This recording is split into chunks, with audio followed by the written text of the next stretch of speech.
6월 9일 화요일입니다. 평매목 창세기 21장 참 기쁨을 얻다 라는 제목으로 말씀을 나누겠습니다. 먼저 기도로 시작하신 후 성경을 1에서 3회 읽기 바랍니다. 꾸준한 영성 훈련은 당신의 인생을 변화시킵니다. 말씀 다 읽으셨나요? 첫 번째, 비웃음이 참 웃음이 되다. 간절히 바라는 것이 이루어진 것만큼 기쁜 일은 없을 것입니다. 아브라함과 사라에게 가장 간절한 것은 자식을 갖는 것이었습니다. 불과 1년 전만 해도 하나님께서 아브라함과 사라에게 아들을 주신다는 말을 둘은 모두 다 말도 안 되는 소리라고 웃었습니다. 비웃음이었습니다.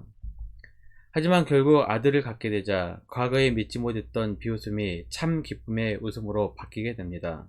창세기 21장 6절입니다. 사라가 이르되 하나님이 나를 웃게 하시니 듣는 자가 다 나와 함께 웃으리로다. 얼마나 기뻤을까요? 하나님께서 하신 말씀은 절대적으로 신뢰할 수 있는 것입니다. 1절에만 여호와께서 말씀하신 대로가 2번 나옵니다. 그리고 그 말씀하신 시기, 그 때는 그대로 아브라함과 사라에게 아들 이삭이 태어나게 됩니다. 왜 우리가 기쁨이 없이 불안할까요? 하나님의 말씀을 신뢰하지 못하기 때문입니다. 하나님의 말씀을 신뢰한다면 그 때를, 그 시기를 기다리면 됩니다. 그런데 신뢰하지 못하기 때문에 불안하고 기쁘지 않는 것입니다. 그래서 머리를 굴리게 되고 대안을 찾게 되는 것입니다. 생각처럼 잘 되지 않아 또 불안이 반복되는 것입니다. 하나님의 말씀을 신뢰하십시오. 그러면 기쁨이 올 것입니다. 물론 기다림의 시간은 참으로 힘들 것입니다. 왜냐하면 우리는 그때와 그 시기를 정확하게 측정할 수 없기 때문에 그렇습니다. 전도서 3장 11절입니다. 하나님이 모든 것을 지으시되 때를 따라 아름답게 하셨고 또 사람들에게는 영혼을 사모하는 마음을 주셨느니라. 그러나 하나님이 하시는 일의 시종을 사람으로 측량할 수 없게 하셨도다. 사람은 정확하게 그 시를, 때를 측량할 수가 없습니다. 그래서 기다림에 고통이 있는 것입니다. 기다림의 고통에 대한 시구 중 가장 가슴을 울리는 시편 하나를 함께 나누고 싶습니다. 126편 6절입니다. 울며 씨를 뿌리러 나가는 자는 반드시 기쁨으로 그 곡식단을 가지고 돌아오리로다. 씨를 뿌리고 나서 거두기까지는 정말 긴 시간을 걱정과 근심의 고통으로 보내야 합니다. 그것을 시편의 기자는 울며 씨를 뿌리러 나가는 자라고 표현합니다. 그렇습니다. 기다림의 고통은 참으로 힘듭니다. 믿음의 조상 아브라함에게도 사라에게도 고통이었습니다. 우리들도 마찬가지일 것입니다. 하지만 희망을 가지시기 바랍니다. 주님께서 분명하게 약속하신 말씀을 붙들고 살아간다면 마음속에 평안과 기쁨이 넘치게 될 것입니다. 사도행전 2장 28절입니다. 주께서 생명의 길을 내게 보이셨으니 주 앞에서 내게 기쁨이 충만하게 하시리로다 하였으므로, 하나님께서 우리들에게 확실하게 말씀하신 그 말씀을 붙들고 가면 우리는 주 안에서 기쁨이 충만하게 될 것입니다. 두 번째, 불순종의 대가는 결국 슬픔이 된다. 기쁨의 시간이 약 3년 정도 갔습니다. 그 기간 동안 모든 것이 다 좋아 보입니다. 그런데 3년 후 또 근심의 사건이 터지게 됩니다.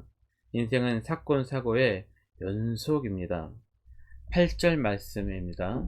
아이가 자라매 젖을 떼고 이삭이 젖을 떼는 날에 아브라함이 큰 잔치를 베풀었더라.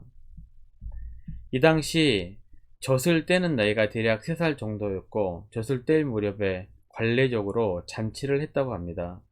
이때 이스마엘의 나이가 약 17세였습니다. 아브라함에게는 엄밀히 말하면 아들이 둘이 있습니다. 이스마엘과 이삭입니다. 사라에게는 종의 아들이 마냥 못마땅했을 것입니다. 재산에 대한 상속 문제도 분명히 있어 보입니다. 아니나 다를까 이스마엘이 자신의 아들 이삭을 괴롭히는 모습을 보게 됩니다. 이때를 놓치지 않고 사라는 하갈과 이스마엘을 집에서 쫓아내기로 작정을 합니다. 예전에도 한 차례 이런 일이 있었습니다. 그럴 때마다 사라는 아브라함을 압박합니다. 아마도 아브라함은 공초가 했던 것 같습니다. 부인 사라의 눈치를 엄청 봅니다. 그리고 안절부절하지 못합니다. 11절입니다.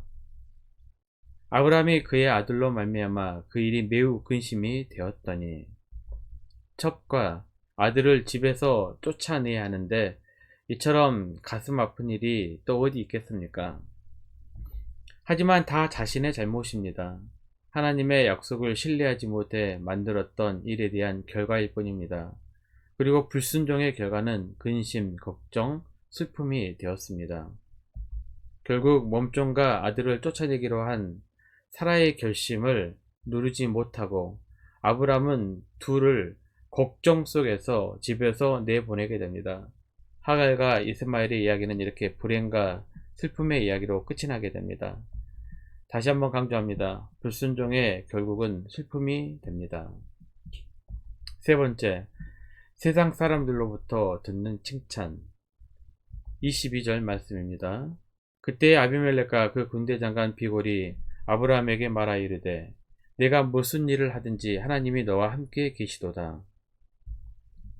믿지 않는 사람들에게 하나님께서 믿는 자들에게 확실히 복을 주시는구나. 이렇게 칭찬을 듣는 일은 즐거운 일입니다. 이후 아브라함의 자손인 이삭과 야곱과 요셉도 이방인들로부터 동일한 고백과 칭찬을 듣게 됩니다. 오늘 이 시대를 살아가는 모든 그리스도인들이 세상에서 살아가면서 역시 하나님의 백성은 하나님으로부터 복을 받는 자들이구나, 하나님이 함께 하시는구나 라는 칭찬을 들었으면 좋겠습니다. 마지막 네 번째입니다. 예수 믿는 사람은 다 져야 하나. 마지막으로 한 가지 짚고 가고 싶은 것이 있습니다. 예수 믿는 사람은 다 져야 하고 포기하고 살아야 하는가입니다. 마태복음 5장 39절입니다. 나는 너희에게 이르노니 악한 자를 데려가지 말라. 누구든지 내 오른편 뺨을 치거든 왼편도 돌려대며. 이 말씀을 보면 모든 것을 다 포기하고 져야 하나 생각이 듭니다. 물론 하나님의 영광을 위해 우리가 양보할 수 있는 미덕을 보이는 것이 참으로 아름다운 것입니다. 하지만 모든 것을 다 포기하라는 말씀은 아니지요. 내가 내줘도 문제가 되지 않는 범위까지는 양보하는 것도 좋습니다. 하지만 우리가 자유와 인권과 권리와 전엄성까지 모두 다 양보할 수는 없습니다. 아브라함도 아비멜렉과 화친제를 맺습니다. 아비멜렉은 지난번 사라 때문에 당했던 일이 있었는지 아브라함을 두고두고 놀리는 듯합니다. 23절입니다. 그런즉 너는 나와 내 아들과 내 손자에게 거짓되이 행하지 아니하기를 이제 여기서 하나님을 가리켜 내게 맹세하라 라고 말합니다. 칭찬했다, 놀렸다, 참 여러가지 하네요. 예수 믿는 사람들이 세상 사람들에게 책 잡히는 일을 하지 않는 것이 상책일 것입니다. 그런데 아브라함도 지진 않습니다. 당당히 요구할 것은 요구합니다. 한 대를 맞았지만 권리마저 묵살당하지는 않았습니다. 25절입니다. 아비멜렉의 종들이 아브라함의 우물을 빼앗은 일에 관하여 아브라함이 아비멜렉을 책망하매. 여러분이 양보할 수 있고 좀 손해볼 수 있으면 그렇게 하십시오. 저는 하나님께서 반드시 갚아주실 거라고 믿습니다. 하지만 양보해서는 안 되는 부분도 있습니다. 우리는 자유와 권리 그리고 인격까지 무시당해서는 안 됩니다. 오히려 당당히 요구하고 지킬 수 있는 것은 지켜야 한다고 생각합니다. 말씀 요약합니다. 하나님을 신뢰하고 기다리는 자들은 기쁨을 얻을 것입니다. 2. 불순종의 대가는 반드시 결국 슬픔으로 끝을 맺게 됩니다. 3. 역시 하나님의 백성들은 복받는다 라는 칭찬을 믿지 않는 사람으로부터 들으시길 바랍니다. 4. 예수 믿는다고 다 손해볼 필요는 없습니다. 오늘 하루도 주 안에서 승리하시기를 기도합니다. 1년 성경 일독 주간 계획입니다. 오늘 화요일 10편 46편부터 48편까지 말씀을 천천히 묵상하시기를 바랍니다. 6월 중보기도 제목입니다.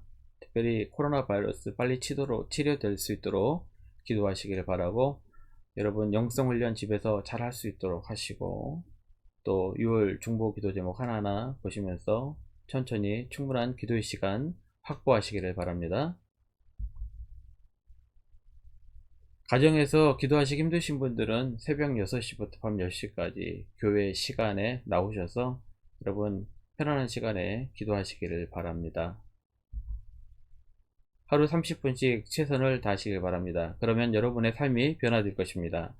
영상을 다 보신 분들은 확인 문자를 보내시거나 유튜브에 댓글로 달아주시면 정기적인 영성 훈련에 도움이 될 것입니다. 오늘 하루도 승리하시기를 기도합니다.